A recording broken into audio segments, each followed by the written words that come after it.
आज हम लोग बात करेंगे कि ये जो एजुकेशन पॉलिसी में चेंजेस किया गया है इसको कैसे कब से लागू होगा और क्या क्या करना पड़ेगा और कौन कौन से बच्चे के साथ ये कंडीशन लागू हो गया, किस क्लास से ये चीज़ लागू होगी। तो सबसे पहले अगर इस पे हम बात करें तो ये है NEP यानी न्यू एजुकेशन पॉलिसी, राष्ट्रीय शिक्षा नीति। राष्ट्रीय शिक्षा नीति इसके तहत जो नए बदलाव किए गए हैं शिक्षा में, उसमें बहुत सारे बच्चों को ये पहले से लग रहा था या बहुत सारे बच्चों ने बहुत ज़्यादा पैनिक कर दिया था कि बोर्ड का परीक्षा ख़त्म हो जा रहा है या मैट्रिक ख़त्म हो जाएगा। ऐसा कुछ भी नहीं है। इसमें जो बुक्स है उसमें बदलाव होना तय है, बुक्स का बदलाव होगा ही होगा। ये तय बात है कि बुक्स आप सबको बदलना पड़ेगा और बदलाव पूरी बुक्स बदली जाएगी या फिर कुछ चैप्टर बदले जाएंगे या फिर नई बुक्स जो आएगी वो बुक पढ़ना पड़ेगा। तो इसका भी अपडेट्स अभी बहुत जल्द रिसेंटली अब दे दिया जाएगा सरकार की तरफ से। इस पर जो इसका जो भी सिस्टम है वो बनाया जा रहा है। सिलेबस में भी चेंजेस होगा, बिल्कुल होगा। जैसे कि अभी जो बच्चे क्लास 10th में हैं उनके लिए ये सब चीज़ लागू नहीं है।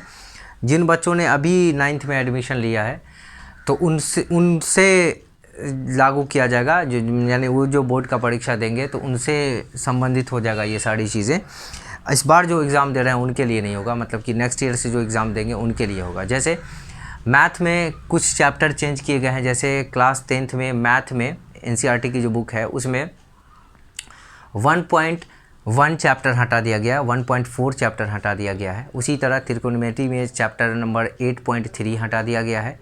उसके बाद आपको जो 11वां चैप्टर है उसमें से भी कुछ पार्ट्स को हटाए गए हैं। तो इसी तरह का कर के कुछ चीज़ें हटाई गई है। उसके बाद केमिस्ट्री की बात करें तो उसमें चैप्टर नंबर 5 को हटा दिया गया है। तो ये सारी चीज़ें इसके तहत आपको है, जो मतलब कि हटाकर अब फिर जो सरकार की योजना है या नई टेक्स्ट बुक आएगी या उसके हिसाब से आपको पढ़ाई करना पड़ेगा, या पुरानी ही किताब को वो चैप्टर हटाकर आपको कहा जाएगा पढ़ने के लिए, या फिर मार्केट में नई बुक्स आएगी तो ये भी बता दिया जाएगा कि वो कब से अवेलेबल होगा। और इसको जो चरण बांटा गया वो 4 चरणों में बांटा गया है, 4 चरणों में इसको डिवाइड कर दिया गया है। पहला जो प्रथम चरण है वो कक्षा 1 और 2 के लिए, मतलब कि क्लास 1 और 2। दूसरा जो चरण है वो दूसरे चरण में क्लास 3, क्लास 4, क्लास 5 तक किया गया है। तीसरे चरण में क्लास 6, 7th और 8 के लिए है। चौथे चरण में क्लास की बात करें तो 9th ले लेते हैं, 10th ले लेते हैं और 11th ले लेते हैं और 12th ले लेते हैं। यानी कि बोर्ड की जो परीक्षा की प्रक्रिया है वो अब इन सब चीज़ों से बोर्ड परीक्षा को गुजरना पड़ेगा। मतलब यह है कि एग्ज़ाम जो आपका 9th का एग्ज़ाम है वो भी टफ़ होगा, 10th का एग्ज़ाम भी आपको देना पड़ेगा। हालांकि सिलेबस में से सब में 20% कट किया जाएगा बुक्स को और इजी किया जाएगा, लेकिन इजी तभी होगा जब उसको आप पढ़ेंगे, जाहिर सी बात है। और अभी समझा रहे हैं तो तुम लोग यहाँ देखोगे नहीं।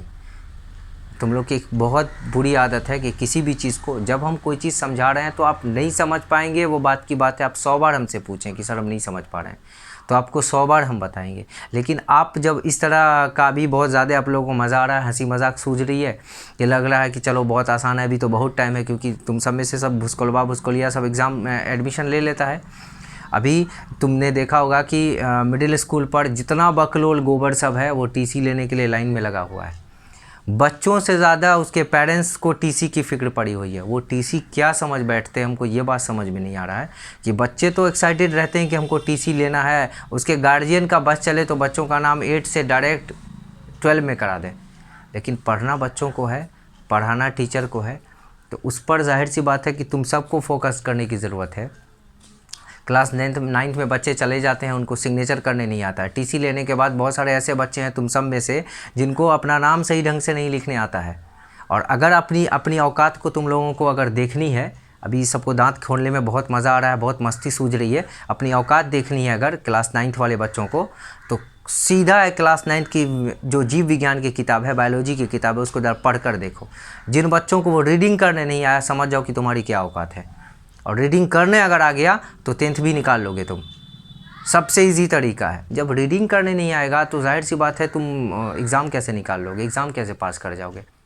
और जितना भी लड़का सब है, इसकी एक क्या फ़ितरत है, सबसे बड़ी फ़ितरत है कि किसी भी चीज़ को या आप जैसे हाई स्कूल आपका घर के बगल में है, लेकिन वो नाम लिखाएगा बहुत दूर जाकर। क्यों? साइकिल से जाएगा, मस्ती करेगा।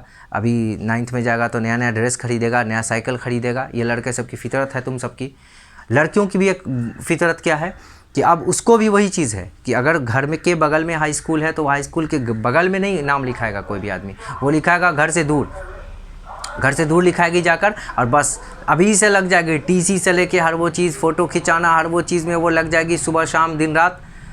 और उसके बाद नाम लिखाने के बाद फिर हो गया वो नाटक चलेगा कि हाँ ऑटो से जाना, गाड़ी से जाना। उसके बाद जिस दिन स्कूल में, हाई स्कूल में अच्छे टीचर से मुलाकात हो गया और शुरू कर देगा कि क्वेश्चन आंसर सुनाओ और याद करके सुनाओ और खड़े होकर बेंच पे पढ़ो, तो उस दिन से लड़कियाँ बुढ़िया बिस्तर लेकर घर पर बैठ जाएगी। फिर स्कूल जाना अच्छी बात है, हद से ज़्यादा एक्साइटेड तुम लोग का इतना देखने में मिलता है कि चलो हाई स्कूल जाने की खुशी है, लेकिन खुशी से पहले ये भी चीज़ देखना है कि हमको क्या आता है क्या नहीं आता है। हम अपने आप पे गौर करें कि हमको क्या आता है, हम उस पर मेहनत करें। वो मेहनत को छोड़कर दूसरी चीज़ पर चले जाते हो। और एक और दूसरी बात ये कि जब भी हम कोई चीज़ समझाएं तो उस बात पर ख्याल रखो कि अगर सांप भी तुमको काट ले तो हमको मत कहो कि सर सांप काट लिया है। जब समझाया हो जाए तो बोलो कि सर सांप काट लिया है हमको। मतलब ये कि कंसंट्रेट बना कर रखो। हल्ला करने से समझ में नहीं आएगी बात। और सांप इतना जहरीला नहीं होता है, जो काट लेगा तो तुरंत मर जाएगा आदमी। हमारी गाड़ी रखी हुई है बाहर में, उठा कर ले जाकर इंजेक्शन दे देंगे, दिलवा देंगे इंजेक्शन हॉस्पिटल में, और पेरेंट्स को, गार्जियन को बोलेंगे भी नहीं कि आपके बच्चों को सांप काट लिया है। वो हम देख लेंगे, जिस हद तक कोशिश होगा बचाने की हम बचवा लेंगे। तो सवाल ये उठता है कि किसी चीज़ को समझना है। फिल्म है ना, फिल्म में क्या करते हैं हम लोग? रटते हैं। टीवी सीरियल रटते हैं क्या? नहीं ना रटते हैं। एक बार कोई गाना बजता है तो हम दोबारा अगर वो चीज़ को सुनते हैं तो तुरंत हमको याद हो जाता है, क्योंकि हम उसकी प्रैक्टिस करते हैं। हर आदमी कुछ ना कुछ गुनगुनाता रहता है तो वो सीख जाता है तुरंत। अभी अगर डीजे गुजर जाए सामने से तो सबका दिमाग उधर ही चला जाता है।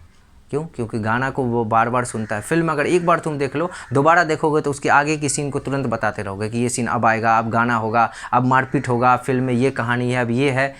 तो उसी तरह पढ़ाई को भी जब मन लगाकर पढ़ोगे ना, कभी कभी तुम लोगों ने देखा होगा कि शाम के टाइम में या कि टाइम में या किसी वक्त भी हम कोई चीज़ देख रहे हैं या फिल्म देख रहे हैं, कुछ भी देख रहे हैं मोबाइल में, मच्छर काट के पूरा हाथ पैर को ख़राब कर देगा, लेकिन फ़र्क नहीं पड़ता है बच्चों को कि कितना मच्छर काटा है, क्योंकि उसका दिमाग उसी पे होता है।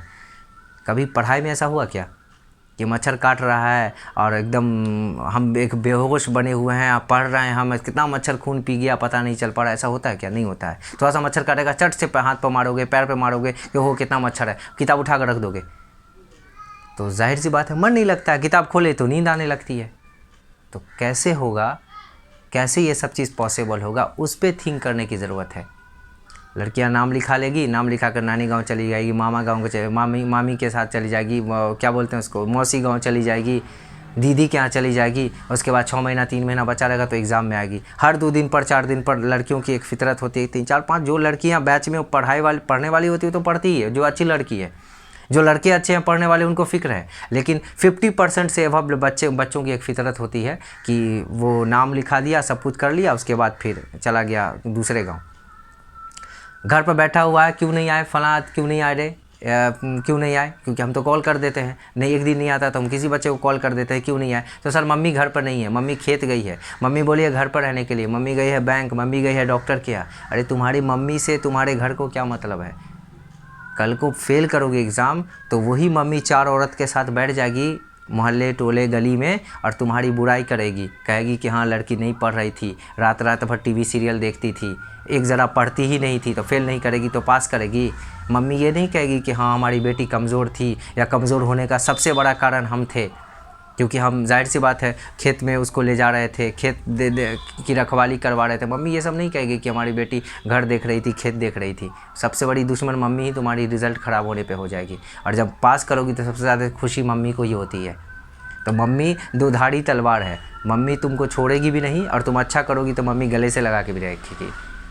तो इसीलिए घर का काम के साथ साथ पढ़ाई भी ज़रूरी है। और हाँ, जिनको पढ़ने में मज़ा नहीं देता है तो जाहिर सी बात है, पढ़ाई मज़ा की चीज़ है, दिलचस्पी की चीज़ है। जब तक आपको मज़ा नहीं देगा तो फिर फ़ायदा नहीं है, तो फिर घर पर बैठिए, पढ़ाई छोड़ दीजिए, घर का काम कीजिए। यानी जिनको पढ़ना है, जिनको लगता हो कि पढ़ना है, क्योंकि दुनिया के सभी टीचर्स ये चाहते हैं कि हम बच्चों को पढ़ाएं और अच्छा करवाएं। गलती स्टूडेंट की हो जाती है। जो इसमें से बहुत सारा बच्चा ऐसा है जो बहुत अच्छा है, हर वो चीज़ का जवाब एक्टिव में दे देगा। बहुत सारे ऐसे बच्चे होंगे, हर जगह के बहुत सारे बच्चे ऐसे होंगे जो सिर्फ और सिर्फ कोना में चुपचाप बैठा रहेगा दुबुक के कि कहीं सर हमसे पूछ ना दें ये बात। किसी तरह से क्लास ख़त्म हुआ घर चला जाएगा। अगर कह दीजिए कि कल हम ये चीज़ सुनेंगे, ये करेंगे, तो ऑटोमेटिकली है कि उसकी तबीयत ख़राब हो जाएगी, या फिर मम्मी घर पर नहीं होगी, या फिर वो दीदी गाँव चला जाएगा। हद से ज़्यादा बच्चों को अभी एक स्टाइल हो गया है, फेस्टिवल तो इतना मना रहा है, सबसे ज़्यादा लग रहा है हम लोग के ज़माने में फेस्टिवल ही नहीं था। हम लोग के टाइम में फेस्टिवल ही नहीं था, ऐसा लग रहा था कि फेस्टिवल इतना मनाएगा, हर 2 दिन पर बर्थडे हो रहा है, हर 2 दिन पर ये हो रहा है। अब एक गांव से दूसरे गांव बच्चे जा रहे हैं बर्थडे मनाने के लिए, तो ऐसे में पढ़ाई नहीं होगी। खैर कंसंट्रेट कीजिएगा तो समझ में आए, नहीं समझ में आवे तो पूछिए, लेकिन फोकस कीजिए, ठीक है। तो इन चरणों में ये जो एग्ज़ाम है वो होना है, और फिर आपको बुक की बदलाव होगी और वो सारी चीज़ें होंगी, तो उस पर भी कंसंट्रेट करने